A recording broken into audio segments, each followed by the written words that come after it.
सर्वांना दीपावलीच्या खूप खूप शुभेच्छा। तर आजचा जो भाग आहे सकारात्मकतेचा तो खूप हृदय हेलावून टाकणारा आहे, समाजाशी निगडीत आहे आणि समाजासोबतच वैयक्तिक गोष्टींशी सुद्धा निगडीत आहे, वैयक्तिक आनंदाशी निगडीत आहे। त्यासाठी आपण काही व्हिडिओज बघणार आहोत, काही फोटोज बघणार आहोत। तर आधी आपण त्या गोष्टी बघूयात आणि मग आजच्या भागाला सुरुवात करूयात। चला तर मग बघूयात। हा प्रसंग आहे बोरिवली येथील गोराई विभागातल्या नवदीप मित्रमंडळ गल्लीतील एका घराच्या बाजूचा। तर ही आग पेटलेली आहे आणि आग जवळजवळ 1 ते 1.5 तास धुमसत होती। अग्निशमन दलाच्या 8 ते 10 गाड्या तिथे उपस्थित होत्या, आग विझवण्याचा आटोकाट प्रयत्न करत होत्या।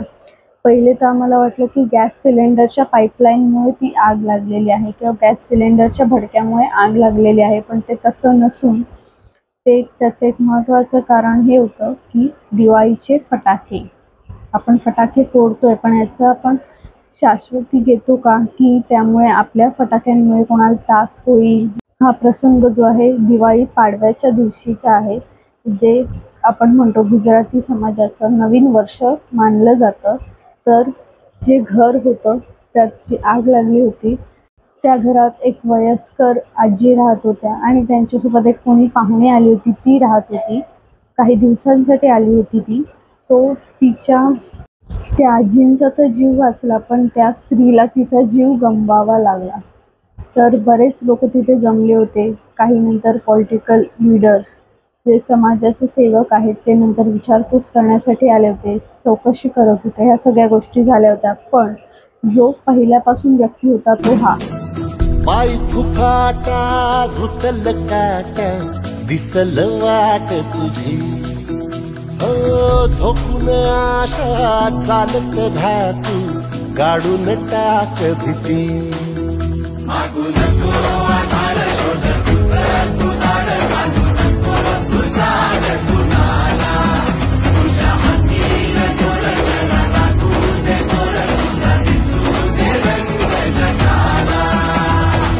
होर पुढे तू सोड निराश तुझा तुला तू देर दिलास तुफान पेटू देऊरी। पाय फुफाटा रुतल काटा दिसल वाट तुझी, झोपून आशा चालत राहतू गाडून टाक भीती। पाय फुफाटा रुतल काटा दिसल वाट तुझी, झोपून आशा चालत राहतू गाडून टाक भीती।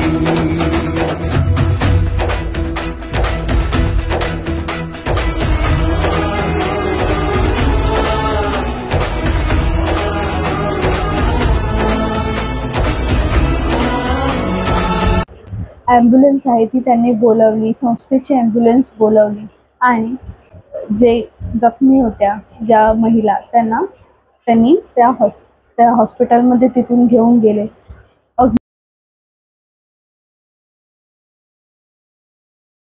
अग्निशमन दलाच्या 8 ते 10 गाड्या आल्या होत्या। तर हा सगळा जो सीन आहे, आपण सीन म्हणू शकतो, कारण की दिवाळी पाडव्याच्या दिवशी हे सगळं घडलेलं आहे।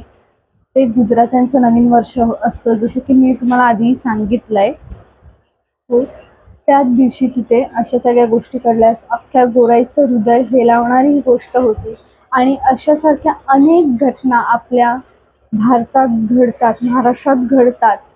तर त्याचं एक कारण असं फटाक्यांमुळे इथे हे झालं, आग लागली, फटाक्याच्या गोदामाला आग लागली किंवा फटाक्यांमुळे एखाद्याचं घर जळालं, एखादं झाड सुद्धा जळू शकतं आणि जळालेलं आहे। ह्या सगळ्या गोष्टी आहेत ज्या आपण इग्नोर करतो किंवा स्वतःच्या आनंदासाठी त्या आपण बाजूला ठेवतो। जेव्हा स्वतःच्या आनंदाची गोष्ट येते तेव्हा आपण त्याच्याकडे डोळेझाक करत असतो।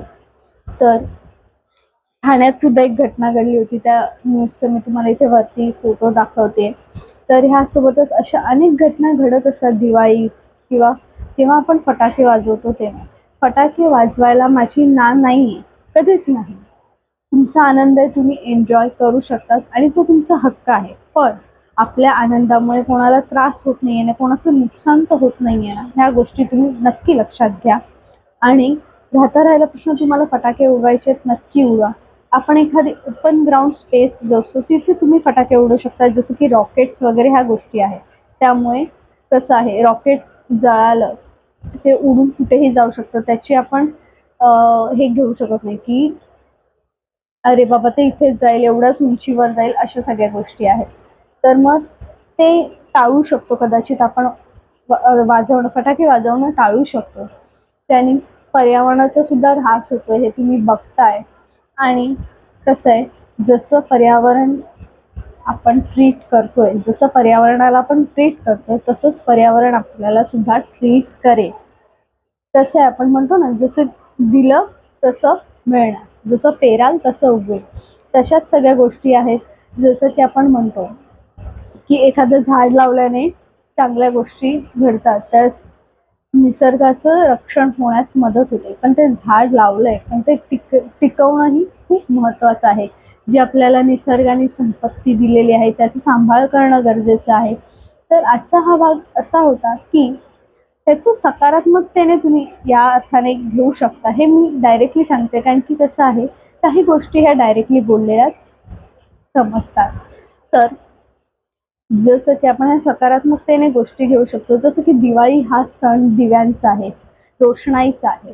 मग ह्याच गोष्टी आपण दिव्यांमार्फत, रोषणाईमार्फत किंवा आपले लाइटिंग्स, आपण घराला लाइटिंग्स करतो, ह्यामार्फत तर आपण करतोच. मग फटाके उडवायचेत ना, नक्की उडवा. मग आपल्याकडे एक फटाके जे आपण लहानपणापर्यंत आपण ते लावतो, जसं की फुलबाजी असू दे, पाऊस असू दे आणि भुईचक्र वगैरे, अशा सगळ्या गोष्टी आपण लावत असतो.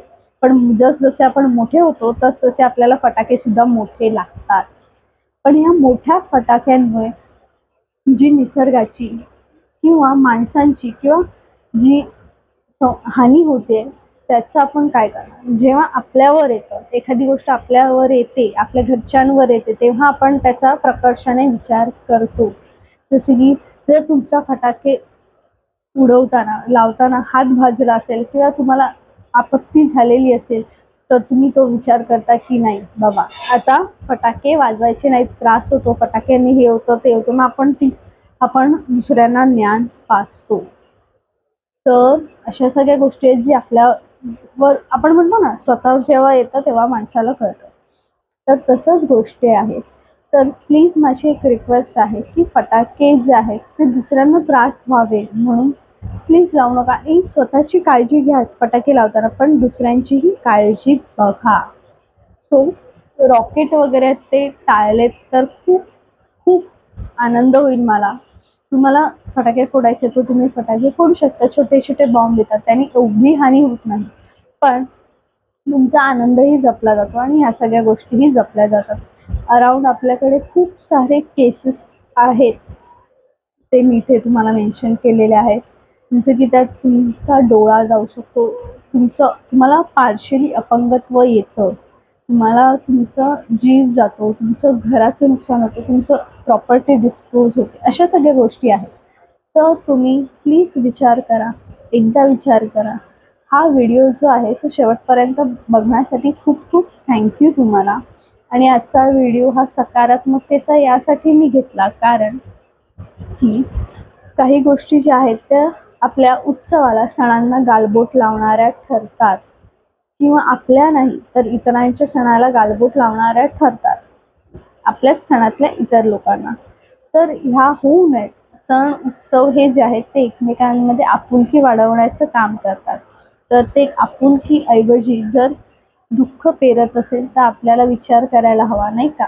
तर चला, तर मग आजचा व्हिडिओ मी इथेच संपवते. आजचा व्हिडिओ तुम्ही पूर्ण बघितलात त्यासाठी खूप खूप धन्यवाद. आणि आपण लवकरच भेटूया सकारात्मकतेच्या पुढच्या भागात. त्यासाठी धन्यवाद.